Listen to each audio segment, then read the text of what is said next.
Getting that perfect pan-seared crust on your steak is a thing of beauty, and it's not very hard to do at all.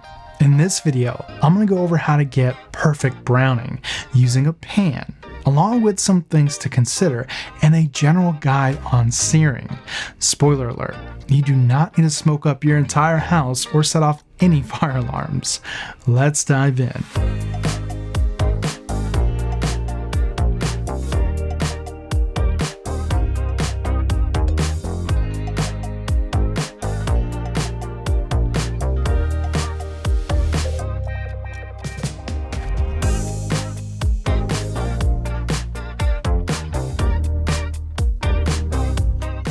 So this video will teach you how to use the tools of the trade and why they work, or it works, so you can master pan searing anytime, anywhere, and not just on a steak.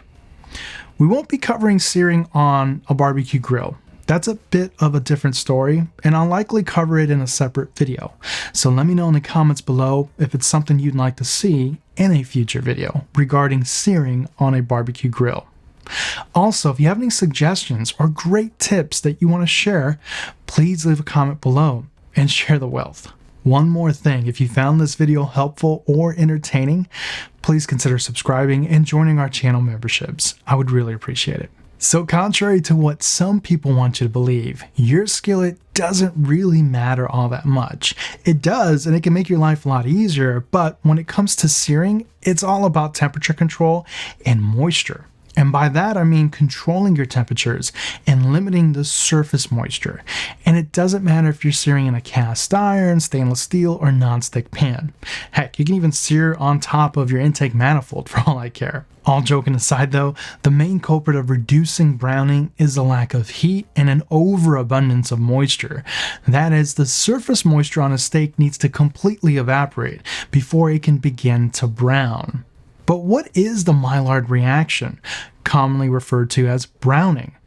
It's the process of caramelization of proteins, their amino acids, and sugar.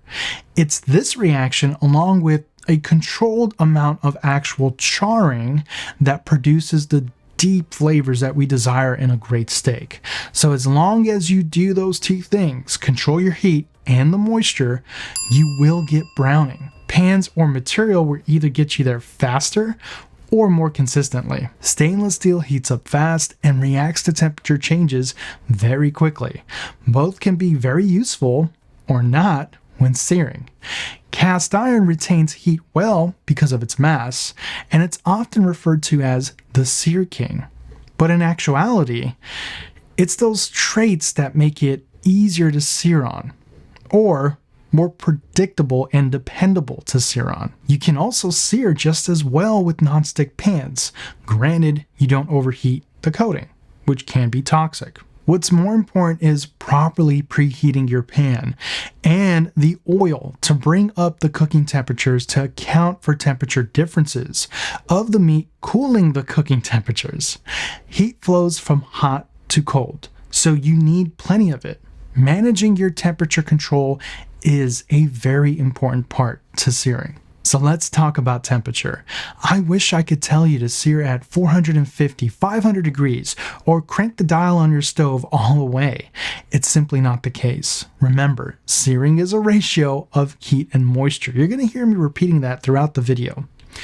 You can actually sear and sear well at much lower temperatures than you would think, provided that the surface moisture of the protein is controlled. How low do you say? Searing can actually happen relatively easy at 350 degrees Fahrenheit, about 191 degrees Celsius, but in all honesty, 400 degrees Fahrenheit or 205 degrees Celsius is probably the sweet spot. So here's some general guides to searing. Number 1. Dry brining your steak, for example, with salt for a few hours, and you should dry brine a steak that's at least 1 inch thick or greater, will help you not only season the meat better by allowing the salt crystals to penetrate through, but it will also draw out the surface moisture of the steak. I did a video on salt, which is the most popular and most important ingredient in cooking. Learning how to use salt will help you draw out and balance flavors, but it's also going to help you cook smarter and more like a pro. If you're interested in that video, I will put a link in the description of this video.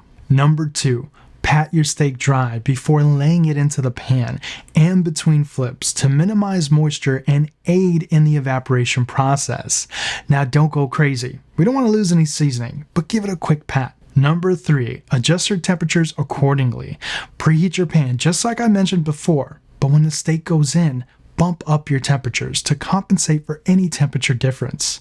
Then turn the temperatures down if needed. There's no rule that says that your stove's dial needs to be turned up at maximum temperature the entire time. Use common sense, and you'll learn this with trial and error or as you get more experienced, but adjust your temperatures accordingly by either going up or going down to calm things a bit. So what about oil? Use high smoke point oil. A big mistake that I see on like TikTok videos are people using low smoke point oil, like olive oil. Olive oil smokes up easily, and you're likely going to set off smoke detectors. Use something with a high smoke point like grapeseed or avocado oil. Avocado oil, for example, has a smoke point of 500 to 520 degrees or about 260 degrees Celsius, depending on the brand. Now, you don't need to go that high when searing, but if you happen to, you now have a buffer to help you prevent a smoky kitchen. So, use high smoke point oil. And lastly, should you flip your steak only once? Should you just leave it alone and not touch it until you get the perfect sear on each side? Now, this is a bit of personal preference, but you will get a much better and evenly cooked steak with sous vide-like results while still having virtually the same crust if you flip frequently, like every 30 seconds frequently. It's a little bit more work up front, but the results, in my opinion, are well worth it and will help you avoid uneven cooking with a nasty common gray band associated with the flip once method after slicing into your steak. Your steak will also cook much faster, like 30 to 35% faster by frequently flipping. The flip once versus the frequently flip method is an entire video on its own. But you're in luck, because I already made one. I'll link it here in the description of this video as well. So that's all great if you're cooking steaks, but what about other red meats? A roast is no different. The rules before still applies. And the same could be said about things like rack of lamb or lamb chops, for example. Poultry is a different story. Now, a whole chicken won't be pan-seared, for example, unless, I don't know, you butterfly it or something like that. But chicken breasts or chicken thighs, most stuff we discussed previously still applies. You still have to preheat your pan, high heat oil, a ratio of heat and moisture, patting the surface dry, all that good stuff. The only thing I would add is sear with the skin down first and cook that side a little bit longer before flipping. So the frequent flipping method may not necessarily apply to chicken. I don't know. I haven't tested it yet, so maybe I should make a video in the future testing out if flipping every 30 seconds with chicken yields the same results as steak. I typically will sear my chicken breasts with the skin down and cook that side about 65 to 70% of the way before flipping. And then I'll finish off in the oven. Chicken takes a little longer to cook internally, so the chances of you burning the outside is greater, which is why an oven is needed for thicker cuts of breast or bone cuts like leg and thigh. Other than that, searing always comes down to controlling your temperatures or heat and controlling the moisture at the surface. That's it for me, guys. I'll catch you on the next video.